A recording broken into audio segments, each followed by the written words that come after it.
Hi hello welcome back to our channel way to cook. இன்றைக்கி என்ன சமைக்கலாம்? மீனப்ப ரொட்டி எப்படி சமைக்கலாம் வாங்க பார்க்கலாம். ஃபஸ்ட்டு 4 கிளாஸ் பச்சரிசியை தண்ணி ஊற்றி 2 மணி நேரம் ஊற வச்சுக்கலாம். ஊற வச்ச அரிசியை காய வச்சுட்டு மிஷினில் கொடுத்து ரவை மாதிரி அரைச்சி எடுத்துக்கலாம்.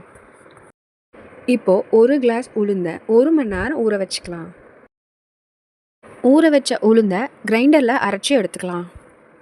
இப்போது மிஷினில் கொடுத்த ரவையை ஜல்லிச்சு பெரிய பெரிய ரவையாக இருக்கிறத மட்டும் 2 கிளாஸ் எடுத்துக்கலாம். அரைச்ச உளுந்து கூட 2 கிளாஸ் ரவை தேவையான அளவு உப்பு சேர்த்து கலந்துக்கலாம். கொஞ்சமாக தண்ணி சேர்த்து கெட்டியான மாவு பதத்துக்கு கலந்துக்கலாம். மினப்புரொட்டி மாவு ரெடி. இந்த அளவுக்கு கெட்டியாக இருக்கணும். கடாய் சூடானதும் 1 டீஸ்பூன் ஆயில் விட்டு மாவை சேர்த்து மறுபடியும் 1 டீஸ்பூன் ஆயில் விட்டு மூடி வேக வைக்கலாம். ஒரு பக்கம் வெந்த உடனே மறுபக்கம் திருப்பி ஆயில் விட்டு மூடி வேக வைக்கலாம். 2 பக்கமும் நல்லா மொறுன்னு வந்த உடனே எடுத்துடலாம். சுவையான மினப்பு ரொட்டி ரெடி. இது ஒரு கார சட்னியோடு சாப்பிட்டிங்கன்னா நல்லா டேஸ்ட்டாக இருக்கும். ட்ரை பண்ணி பாருங்கள். இந்த வீடியோ உங்களுக்கு பிடிச்சிருந்துச்சுன்னா லைக் பண்ணுங்கள், ஷேர் பண்ணுங்கள், சப்ஸ்கிரைப் பண்ணுங்கள். மறக்காமல் பெல் ஐக்கானை கிளிக் பண்ணுங்கள்.